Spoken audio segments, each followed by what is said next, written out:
Making mashed potatoes is so much fun. I love mashed potatoes, and I was thinking to myself, is this enough? And then I remembered that I'm the only one in my family who eats mashed potatoes.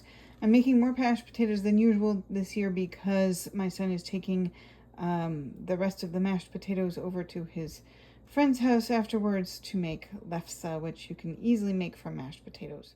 In order to make the mashed potatoes, you first peel all your potatoes unless you want to make them with skins on. If we're making lefse, which are potato pancakes, essentially, we don't want skins on, nor do we want garlic or anything else in the mashed potatoes, just like milk and salt and so forth.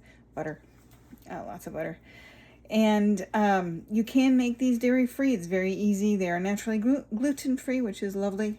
But you want to use Yukon Gold potatoes if you can, because those make the butteriest mashed potatoes.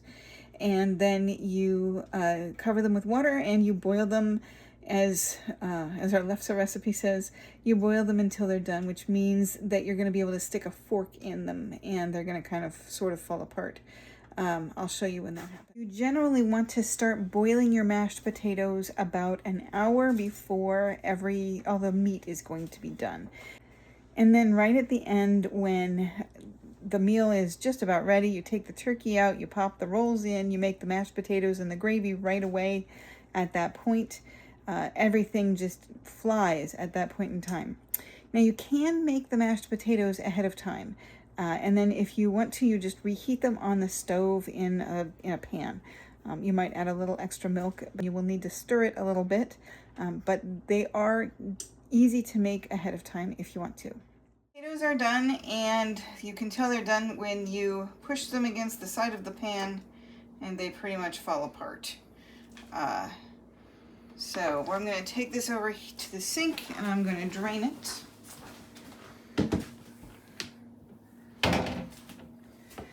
Just dump the water out.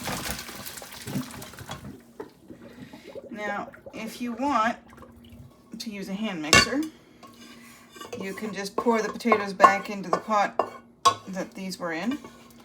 I use a mixer, and so I'm going to take these over to my KitchenAid.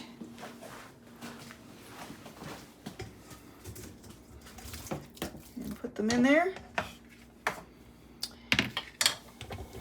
And I love my KitchenAid because you can walk away.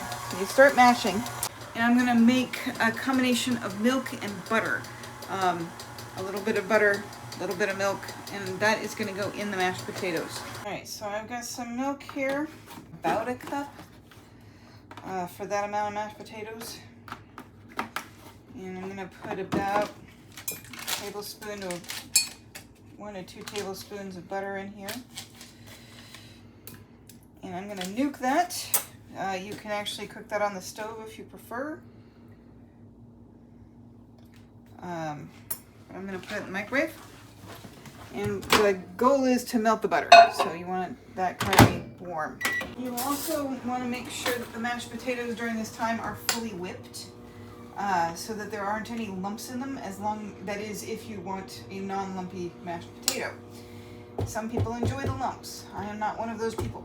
Do that and then take a spoon and taste them, and it's actually your mouth that can taste the best whether there are any small lumps. There's a few, but not very much. And then you add salt and white pepper and your milk mixture. Potatoes take a lot of salt, and in fact you can add, I never measure the salt, but you really want to add quite a bit of salt. Not like a dash or two. You're talking about like a teaspoon or two, if not more.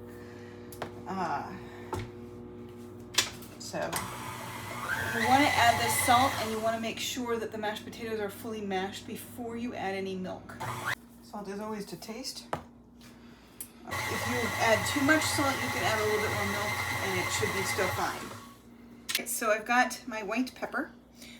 It's not that important to have white pepper as opposed to black pepper, but it's more pleasing to the eye. You don't want to go overboard with the pepper.